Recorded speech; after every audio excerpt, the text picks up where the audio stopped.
Well, hello. This is a Research Basics Guide for English 2367. So here I am. I'm at the Columbus State Community College homepage.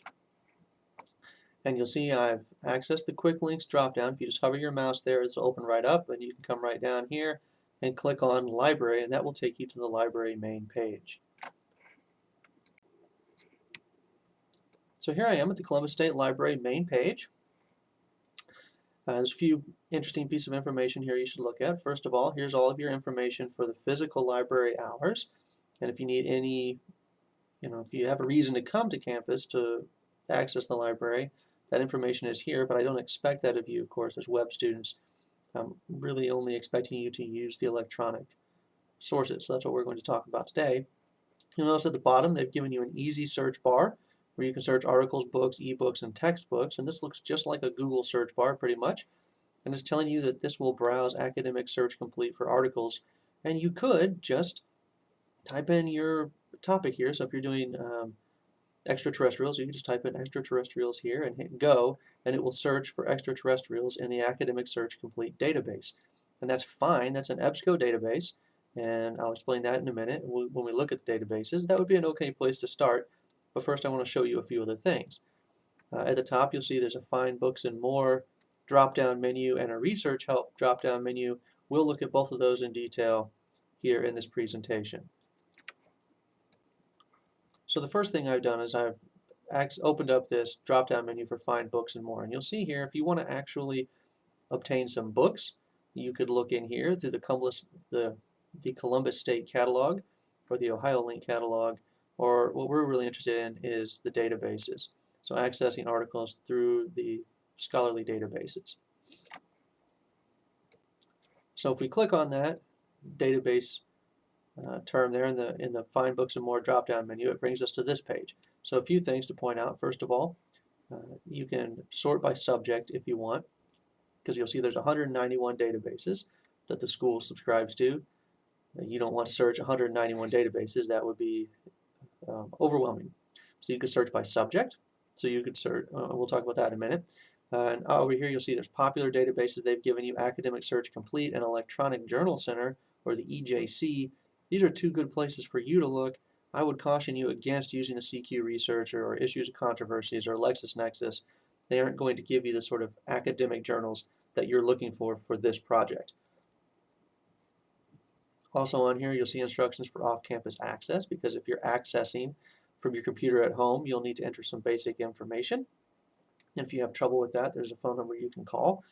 Also, here you'll see research help. So if you need to speak with a reference librarian, then you can call one of these numbers. Doesn't matter if you call Columbus or Delaware since you're web students, but I will say, since I teach at Delaware, I work with the Delaware librarians. The main librarian here, her name is Dana Knott, and she is very familiar with the assignments. So if you need to speak with a librarian, you could try calling the Delaware campus. And if Dana's here, you can let her know you're my student, and she'll be able to help you out. Okay. So if we open up that subject drop-down menu, what you'll see is a list that you can just scroll through and choose the subject. And it's not the subject of your paper that you're going to enter. So if you're writing about zombies, you couldn't just type in zombies here. It would tell you that there's nothing would be found. It's the academic area of study. You can see that here behind the drop-down menu. The academic area of study. So biology databases, art databases, chemistry databases. So if you know that you still need some research in a particular area, because I've asked you to find research in several areas in the spirit of consilience. Perhaps you're doing Sasquatch and you've already gathered up some anthropological evidence, but you haven't found any biology studies of Sasquatch. You could come in here, click on biology. It would give you a list of biology journals that are available, and then you could access those journals individually. That's just one way to go about it.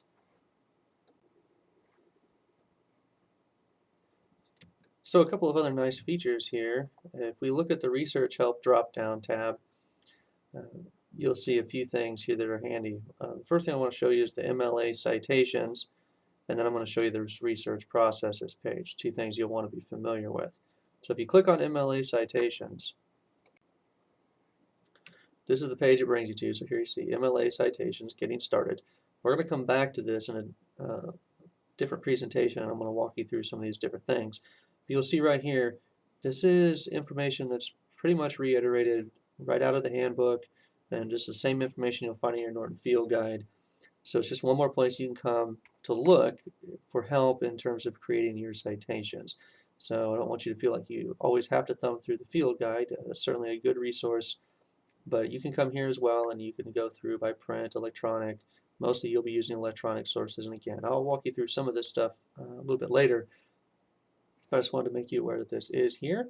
And of course, you can always contact the librarian about this stuff as well, and they will tell you on this page also a little bit about plagiarism.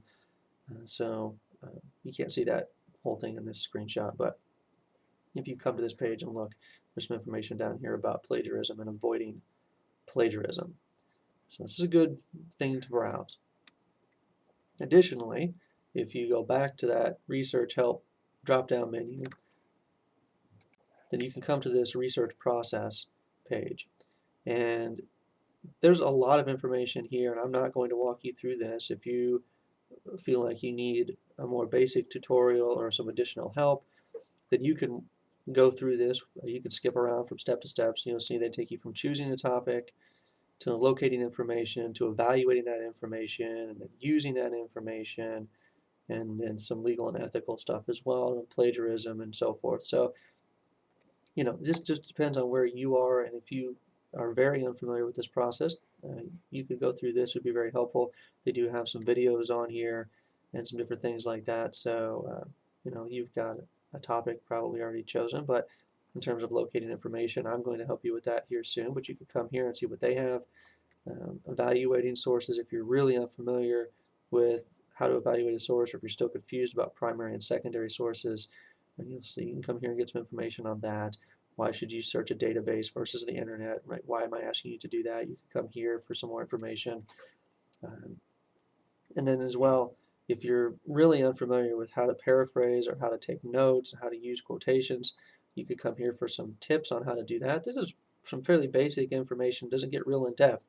So if you are just super unfamiliar with how to do this, or very uncomfortable, or you just want some affirmation, you could come here and step your way through these fairly quickly and just skip the stuff that you don't need.